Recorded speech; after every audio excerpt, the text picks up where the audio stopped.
Você sabia que Ruby tem uma continuação especial depois desse final icônico?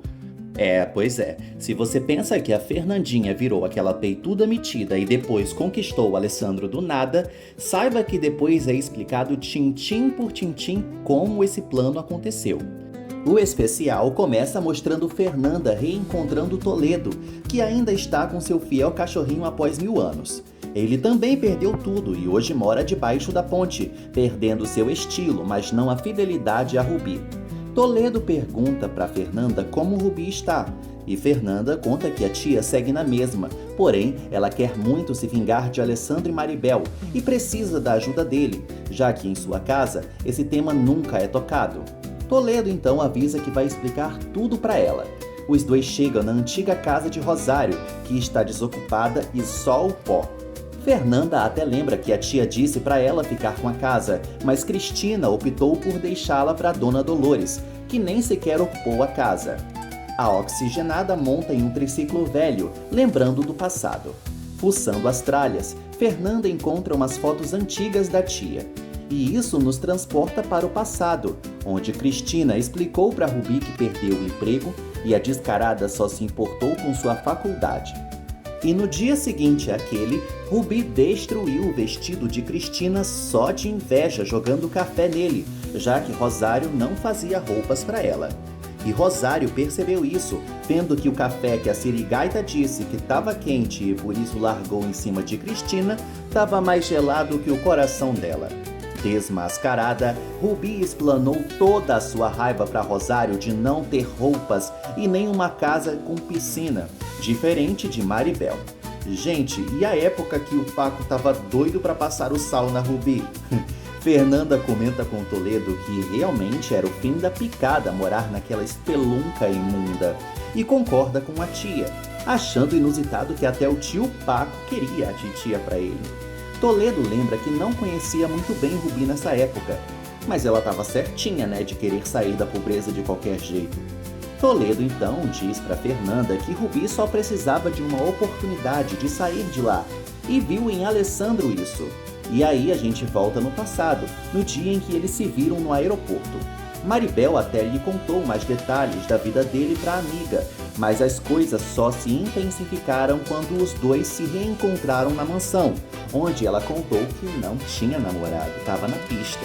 Os dois até caíram na piscina, mas queriam mesmo era estar caindo numa cama, Que tensão! E aí foram momentos de amor, até o dia em que Ruby soube que ele era mais pobre que marré-marré. Ela surtou pra cima do coitado, deu na cara dele, gritou que amor não botava comida na mesa e o largou, por mais que ele esfregasse na cara dela o tanto que a amava. Ruby nunca resistiu aos beijos dele, mas também a ideia de não sair daquela vila a aterrorizava mais do que ficar sem os beijos do amado. Toledo conta para Fernanda que Ruby precisou buscar outra saída além de Alessandro. Fernanda fica passada sabendo que a tia conheceu Heitor antes de Alessandro e Toledo confirma. E assim, no passado, Alessandro começou a notar a aproximação de Ruby e Heitor. E enquanto isso, a descarada iniciava seu plano. Heitor achou uma foto dele nas coisas dela e ela confessou que estava apaixonada por ele. E assim, os dois iniciaram o terrível caso que abalou a vida de todos e se casaram, foram para Cancún e tudo. Porém, na noite de núpcias, ela viu Alessandro no lugar de Heitor no momento em que foi transar com ele e saiu desesperada, implorando para o amado deixar seus pensamentos em paz. De volta ao presente, Fernanda encontra um globo de neve antigo que Caetano lhe comprou na infância em Cancún. Toledo quase critica o pobre homem e revela que ele já foi motorista de Maribel. No passado, como vocês lembram, Ruby incriminou Caetano de roubo depois dele responder grosso para ela. Na cadeia, Caetano descobriu que Cristina estava grávida. Ele saiu, eles se casaram, porém ele soube que tinha um tumor gravíssimo. E enfim morreu na cama. Cristina o achou e foi toda aquela tristeza, Pelo menos Cristina até hoje é feliz com Marcos. Fernanda comenta com Toledo que sua tia também sofreu assim como Caetano, seu pai. Toledo concorda, já que ela viveu com Heitor, que era um diabo na terra.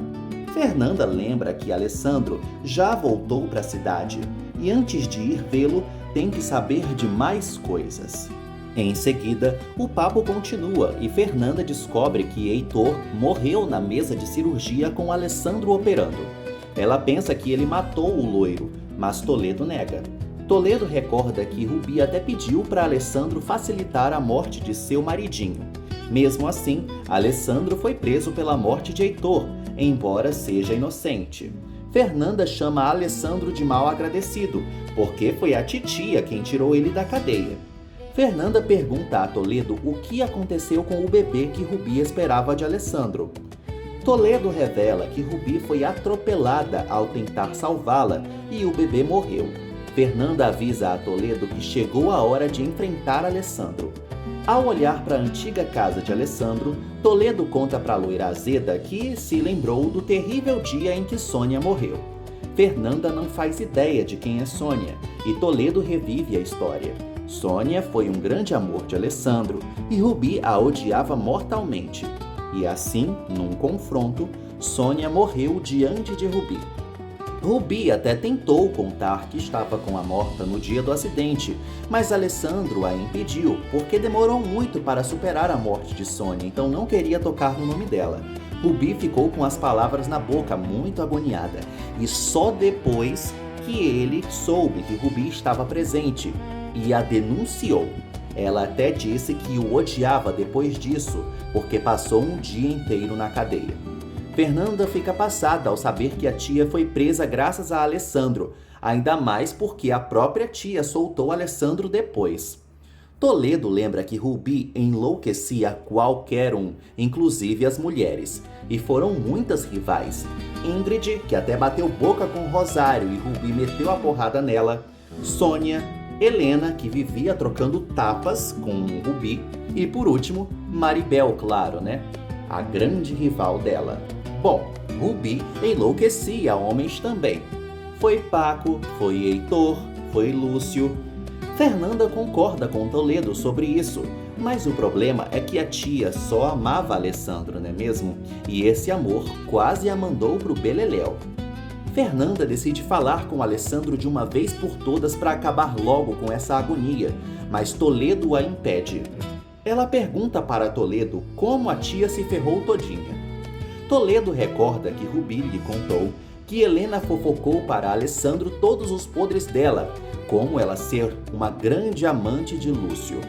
Assim, os dois discutiram, ela implorou pelo amor dele, ele a rejeitou e Rubi caiu daquela altura enorme em cima da mesa de vidro, se lascando todinha. Joga o priquito pro alto. E assim, Rubi perdeu a perna e ficou totalmente desfigurada. Fernanda até viu Rubi na igreja, querendo se vingar de Maribel e Alessandro, mas, como você sabe, não deu certo, né?